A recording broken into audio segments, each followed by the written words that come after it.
اسی طرح کپڑے جیسے ہم لوگ کہتے ہیں شلنگ کر لو، کیا مطلب ہوتا ہے اس کا؟ اور اسی طرح بہت سارے کپڑے آپ دیکھیں گے جو یعنی سگڑ جاتے ہیں، پنجابی میں سنگڑ جاتے کہتے ہیں، ویسے ہوتے سکڑ جاتے ہیں، یعنی کم ہو جاتے ہیں، جیسے پہلے سائز ہوتا ہے اس سے کم ہو جاتا ہے، تو سکیڑنا کا لفظی معنی ہوتا ہے کم ہونا۔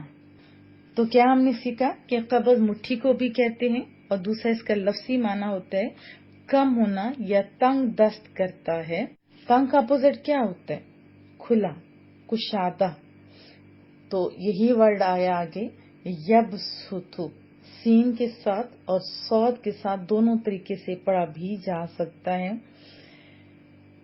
یبسطو یا یبسطو، وہ کشادہ کرتا ہے، بسطن سے، بسطا یبسطو۔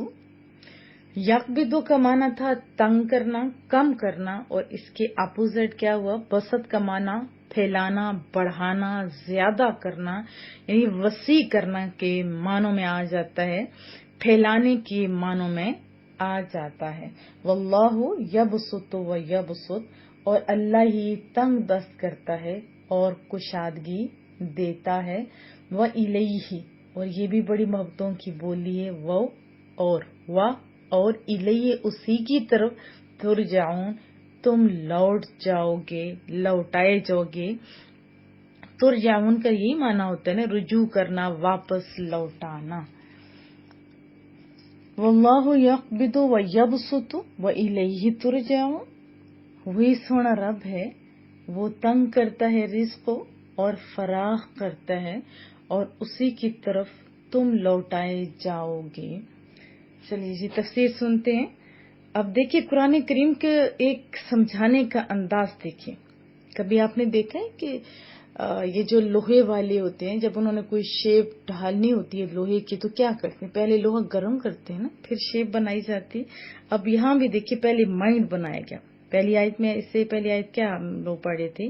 طاعون سے بھاگنے والوں کا قصہ پڑھا تھا نا، وہ مسلمانوں کو اصل میں جہاد پر ابھارنے کے لیے تھا، کیونکہ موت سے کسی کو مفر نہیں، کیونکہ بھاگ نہیں سکتا، موت تو آنی ہوتی ہے، تو کیوں نہ موت کو شہادت کی صورت میں گلے لگایا جائے۔ پہلی فرمایا تھا نا، ان لوگوں کے واقعہ میں غور و فکر کرو، کیا آپ نے کیا؟ ذرا ساتھ ساتھ محاسبہ بھی چلتا جائے تو اچھی بات ہے۔ اور اب فرمایا جا رہا ہے اللہ کی راہ میں جہاد کرو۔ اس صورت میں دین اسلام کے بنیادی احکام بھی بیان کیے گئے ہیں، اور پھر نماز، روزہ، حج اور جہاد کا آپ کو پتہ ہے بہت ہی خوبصورت انداز میں مختلف جگہوں پہ ذکر آتا ہے، ان آیات میں بھی ہم لوگ پڑھتے جا رہے ہیں۔ اور یہ اس میں تنبیہ بھی ہے کہ مسلمانوں کو معاشرتی مصروفیات اور کاروبار حیات میں مشغولیت کی وجہ سے، یعنی اس میں اتنا نہ مشغول ہو جائے کہ جہاد سے یہ غافل ہو جائے، تو یعنی جہاد سے غافل نہیں ہونا چاہیے۔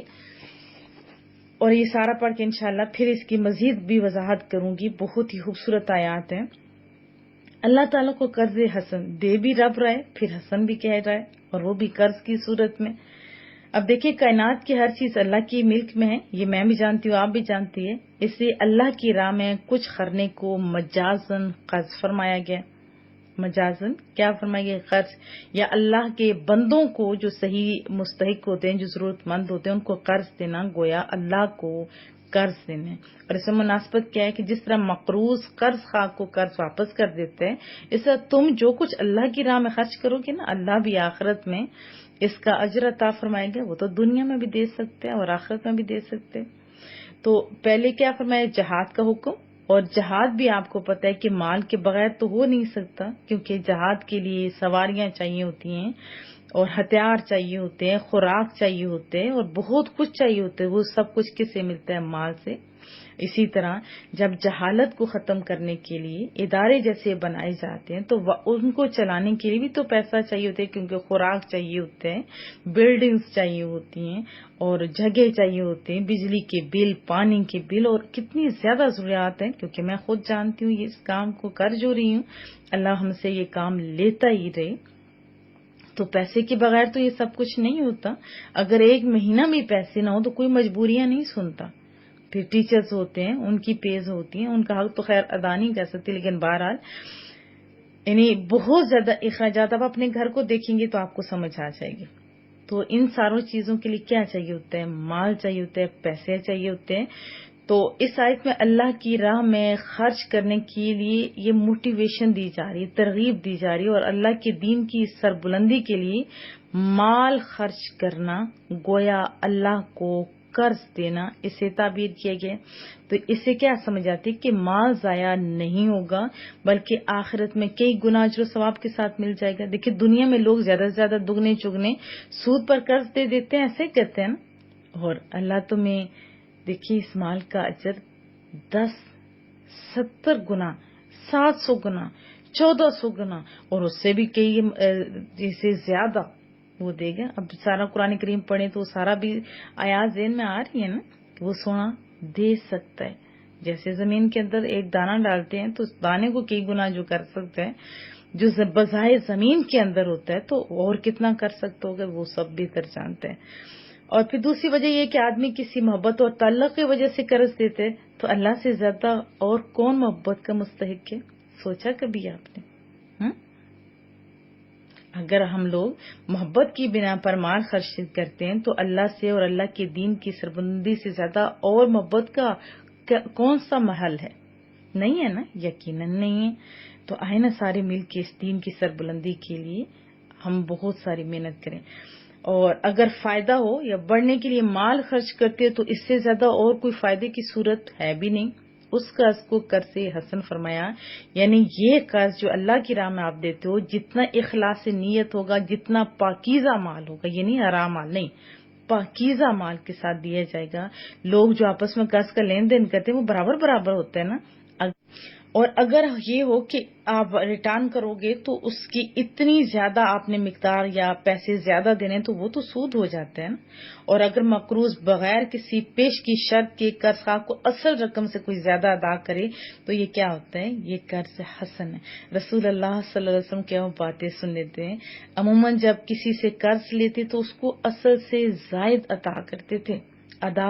سمجھ آ رہی ہے؟ آپ نے فرمایا لوگوں میں اچھا شخص وہ ہے جو قرض کو اچھی طرح ادا کرے، اللہ تعالیٰ آخرت میں اس قرض کا اجر کئی گنا زائد بڑھا چڑھا کر عطا فرمائے گا. پھر یہ بھی محبوب کی بولی سنیے کہ اللہ ہی تنگی اور کشادگی کرتا ہے. اس لیے فرمایا کہ تم یہ نہ سمجھنا کہ اللہ کی راہ میں مال خرچ کرنے سے تم تنگی میں مبتلا ہو جاؤ گے، کیونکہ اس سے تنگی نہیں ہوتی. تنگی اور کشادگی تو اللہ کے قبضہ قدرت میں ہے نا، جیسے ہم نے ابھی پڑھا تھا قبض اور بسط کا معنی. اور جب یہ آیت مبارکہ اتری تھی نا، صحابہ کا جذبہ دیکھتے ہیں. جب یہ انہوں نے سنا وہ کون ہے جو اللہ کو قرض حسن دے تو اللہ اس کو بڑھا کر اس کے لیے کئی گنا کر دے. تو ایک انصاری صحابی تھے، وہ فوراً اٹھ کر کھڑے ہو گئے، یا رسول اللہ کیا واقعی اللہ ہم سے قرض چاہتا ہے، بڑھا کر اس کے لیے کئی گنا کر دے؟ تو حضرت ابو الدحدہ انہوں نے کہا یا رسول اللہ اپنا ہاتھ بڑھائیں. آپ نے ہاتھ بڑھائی، وہ کتنے مٹھے لوگ تھے، اور رسول اللہ کا ہاتھ، اللہ اکبر، آپ نے اپنا ہاتھ بڑھایا تو انہوں نے کہا میں نے اپنا باغ اپنے جو رب کو قرض دے دی، اپنے اللہ کو قرض دے دی. باغ اس میں کتنی زیادہ چیزیں ہوگی، کھجوریں، اس میں کہا جاتا ہے 100 کھجوروں کے درخت تھے، 100 کھجوروں کے درخت تھے، اور ان کے بچے بھی اس باغ میں تھے، وہیں انہوں نے رہائش رکھی ہوئی تھی. تو ادھر دے کے جاتے اور ادھر جا کے باہر کھڑے ہو کے آواز دیتے ہیں اپنی بیوی کو، کیا کہتے ہیں، ام دحدہ باہر آ جاؤ، یہاں سے نکلو، میں نے یہ باغ اپنے رب کریم کو قرض دے دیا ہے. کیسی محبتوں کی میٹھی بولی تھی. پھر اسی طرح بہقی میں حضرت ابو ہریرہ سے روایت کیا گیا ہے کہ رسول اللہ صلی اللہ علیہ وسلم نے فرمایا کہ آسمان کے دروازوں میں سے ایک دروازے پر ایک فرشتہ یہ کہتا ہے کہ وہ کون ہے جو آج اللہ کو قرض حسن دے اور کل اس کی جزا لے لے. اور ایک اور دروازے پر فرشتہ یہ کہتا ہے لوگو اپنے رب کی طرف پڑھو، وہ قلیل مال جو کافی ہو وہ اس مال سے بہتر ہے جو غافل کرنے والا ہو. اور ایک اور فرشتہ یہ کہتا ہے کہ اے بنو آدم موت کے لیے جھگڑے پالو اور ویران ہونے کے لیے مکان بناؤ. اس کو ذرا غور کریں کیا کہہ رہے ہیں. امام بہقی نے شعب الایمان میں حدیث طیبہ جو حدیث قدسی ہے، یعنی رسول اللہ صلی اللہ علیہ وسلم بول رہے ہیں اور حکم اس میں اللہ کا ہے یا ارشاد اللہ کا ہے. سونا رب فرماتا ہے ابن آدم اپنے خزانے کو میرے پاس امانت رکھو، نہ وہ مال جلے گا، نہ ڈوبے گا، نہ چوری ہوگا، اور تمہاری ضرورت کے وقت میں تم کو دے دوں گا. تو کیا ہم نے سمجھا کہ راہ خدا میں اخلاص کے ساتھ خرچ کرنے کو کیا کہا گیا؟ قرض. اور یہ اللہ کا کمال درجے کا لطف و کرم ہے نا، کیونکہ بندہ اس کا بنایا ہوا، بندے کا مال اس کا عطا فرمایا ہوا، وہ حقیقی مالک، وہ جبکہ بندہ اس کی عطا سے مجازن مالک ہوتا ہے نا. ہم تو مجازن آنکھیں بند تو ہر چیز پیچھے، مگر قرض سے تعبیر فرمانے میں یہ بات دل میں بٹھانا اصل میں مقصود ہے کہ جس طرح قرض دینے والا اطمینان رکھتا ہے کہ اس کا مال ضائع نہیں ہوتا، وہ اس کو واپس ملے گا. ٹھیک ہے، ایسا ہی رائے خدا میں خرچ کرنے والوں کو بھی اطمینان رکھنا چاہیے کہ وہ اس خرچ کرنے کا بدلہ یقیناً پائیں گے، اور وہ بھی معمولی نہیں ہوگا. کتنا ہم نے پڑھا تھا، کئی گنا بڑھا دے گا، 700 گنا، لاکھوں گنا. سورہ بقرہ کی 261 آیت میں بھی یہی فرمایا گیا. اور صدقے سے دنیا میں دیکھیں تو مال میں برکت ہوتی ہے، آخرت میں بھی اجر و ثواب ہوتا ہے. آپ اگر سروے کریں یا آپ دیکھیں تو جو امیر لوگ ہوتے ہیں وہ کیا کر رہے ہوتے ہیں؟ وہ بانٹ رہے ہوتے ہیں. جن کے دل سخی ہوتے ہیں حضرت عثمان غنی کی طرح بڑے میٹھے میٹھے لوگ ہیں اس دنیا میں جو صدقہ خیرات بھی بڑے خوش دلی سے کرتے ہیں. بعض تو ایسے ہوتے ہیں جن کو مال دیا ہوتا ہے وہ بیلوں پہ، شادیوں پہ اور غلط کاموں پہ لگا دیتے ہیں. لیکن کچھ ایسے بھی لوگ ہوتے ہیں، میں آپ کو جن کے بارے میں بتا رہی ہوں کہ سروے آپ کریں، امیر لاکھوں لوگ ہوں گے جو پتہ چلے گا کہ وہ زیادہ صدقات کرتے ہیں، وہ زیادہ خیرات کرتے ہیں. اور لاکھوں غریبوں کو آپ دیکھ لیں، ان کی اکثریت صدقہ خیرات سے دور بھاگتی. یہ آپ دیکھیں کہ مال دینے سے بڑھتا ہے، گھٹتا نہیں ہے. اور قرآن کریم کے اندر بھی دیکھیں آپ 99 جگہ پہ تو اللہ نے کیا کہا ہے کہ میں رازق ہوں، میں دیتا ہوں. اور پھر اللہ کے وعدے سچے جب اس کے لیے دیے جائے گا وہ تو بڑھائے گا، کم تو کبھی نہیں کرے گا. ایک جگہ پہ شیطان نے کا وہ جو ڈراوا ہے کہ مال کم ہوگا تو وہ بات ہم نے پلے باندھ لی، یہ بھی تو غلط ہے. تو یہ ہم نے ذہن میں رکھنا ہے کہ اللہ بڑھانے والا ہے. اور راہ خدا میں خرچ کرنے کو بڑے میٹھے انداز میں بتایا گیا. اور جو مال خرچ کرنے سے کم ہوتا ہے تو اس شیطانی وسوسے کا ازالہ بھی کر دیا گیا کہ اللہ تعالیٰ جس کے لیے چاہے روزی تنگ کر دے، جس کے لیے چاہے روزی وسیع کر دے. تنگی فراغی تو اس کے قبضہ میں ہے، وہ اپنی راہ میں خرچ کرنے والے سے وسعت کا وعدہ کرتا ہے. ہمیں اس وعدے کی طرف دھیان دینا چاہیے نا. تو راہ خدا میں خرچ کرنے سے مت ڈرو، اور جس کی راہ میں خرچ کر رہے ہو وہ اتنا کریم ہے، اس کے خزانے اتنے بھرے پڑے ہیں، اس کی جود و سخا کے یعنی اس کی بخشش کے خزانے اتنے زیادہ ہیں کہ اس کی شان کریمی ہے. اس نے کبھی نہیں یہ دیکھا یہ مسلمان ہے، یہ کافر ہے، وہ تو دینے والا ہے. اب دنیا میں دیکھیں آپ کیسے کفار ہیں، ان کے پاس کتنا رزق ہے، حالانکہ وہ اللہ کو مانتے نہیں. اللہ چاہتا تو یہ بھی کہہ سکتا تھا اے سورج ادھر آ، جو میرے بندے مانتے ہیں اور دوسروں کو تڑپا کے مار. ایسا نہیں سنے رب نے فرمایا. اور جو اللہ کی راہ میں دے گا کیا اسے تڑپائے گا؟ کبھی نہیں. ایک اور رسول اللہ صلی اللہ علیہ وسلم کا ارشاد سنتے ہیں کہ رحمان کا دستے قدرت بھرا ہوا ہے، بے حد و حساب رحمتیں ہیں، نعمتیں ہیں، یوں برسانے والا ہے کہ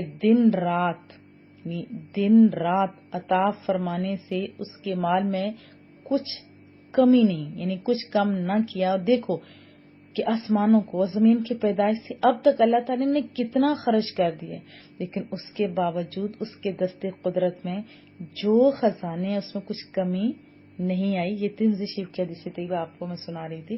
اب ایسے بھی غور کیا کریں، غور و فکر سے آپ کو بہت کچھ ملے گا. کب سے ہمارے دادا پردادا اور آدم سے لوگ کھا رہے ہیں تو کیا کمی آئی؟ نہیں نا.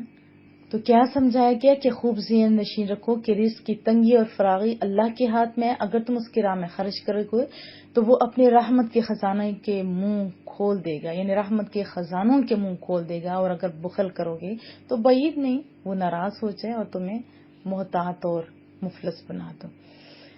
اور اسی طرح پچھلی آیت میں ہم نے کیا پڑھا کہ موت و حیات بھی کس کے ہاتھ میں؟ اللہ کے ہاتھ میں. ہیلے بہانے سے موت ٹلتی نہیں ہے اور نہ ہی زندگی بڑھ سکتی ہے. اس لیے اب مسلمانوں کو کیا چاہیے؟ اللہ کی رضا، اس کے دین کی سربلندی کے لیے اپنے آپ کو پیش کریں. آپ نے کیا ارادہ کیا؟ ایک اور بات جو میرے ذہن میں دوبارہ آئی، میں اب اس کو بھی ریپیٹ کر دوں، کیونکہ اس دور کے بھی ایسے لوگ تھے جو اللہ کو استغفر اللہ تعالیٰ کہتے تھے کہ مسلمان بھی غریب ہے، ان کا خدا بھی غریب ہے۔ ایسا نہیں جیسے ہم اردو لغت میں یہ سمجھتے ہیں کہ کسی کو کسی چیز کی ضرورت ہوئی، وہ اپنے پاس نہیں تھی، دوسرے سے ادھار لی، بس پوری کر لی۔ نہیں، ایسا اللہ کے معاملے میں یہ بات نہیں ہے۔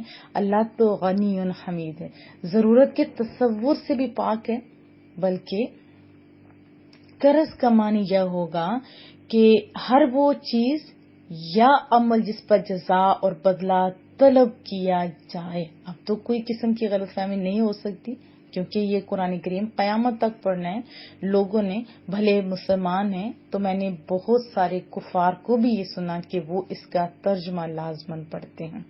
جہاد بہت ساری قسموں کا ہے نا، چاہے آپ بارڈرز پہ جائیں یا کسی بھی طریقے سے جب جہاد کیا جاتا ہے تو مال کی ضرورت ہوتی ہے، تو ایک موٹیویشن دلائی جا رہی ہے اور یہ بھی ساتھ سمجھایا جا رہا ہے کہ یہ مت سمجھو کہ یہ رقم خرچ ہوگی تو واپس نہیں ملے گی، اللہ تمہیں بہت سارے گناہ کر کے واپس کر دے گا۔ لیکن پھر ساتھ یہ بھی جو میں نے بار بار کہہ رہی ہوں، اللہ کی راہ میں خرچ کرو حلال اور پاک۔ اور ابھی جیسے قربانی کے بھی ڈیز آئیں گے تو اس میں بھی جب آپ حلال اور پاک اللہ کی راہ میں خرچ کرو گے تو ذہن میں آپ نے یہ رکھنا ہے، جب قربانی کے لیے جانور کے گلے کے اوپر چھری پھیر رہے ہوگے تو آپ کے مائنڈ میں ہونا چاہیے جو اصل مقصود ہے کہ مولا کریمہ ہم اپنی جان، اپنا مال، سب کچھ تیرے لیے حاضر کریں، جب بھی وقت پڑے گی ہم لوگ دینے کے لیے تیار ہیں۔ تو امید ہے ہم لوگوں کا جذبہ آنکھیں بند ہونے سے پہلے ہم اس سے کچھ کام کر لیتے ہیں۔ اللہ پاک ہم سے دین سے کی سربلندی کے لیے اور اس بہتر کام کے لیے، جہاد کے لیے، اللہ کی راہ میں خرچ کرنے کے لیے ہمارے اندر اور ہمارے بچوں کے اندر بھی یہ خوبصورت جذبات پیدا ہوں اور ہم پہ اللہ آسانیاں کرے، اللہ اپنے خزانے سے دے اور دینے والوں میں شامل کرے۔ وصلی اللہ تعالی علی محمد، سبحانک اللہم وبحمدک، نشہد ان لا الہ الا انت، نستغفرک ونتوب الیک۔ ہمیشہ دعاؤں کی درخواست رہے گی۔ اللہ آپ سب کو بہت ساری کامیابیاں دے۔ السلام علیکم ورحمۃ اللہ وبرکاتہ۔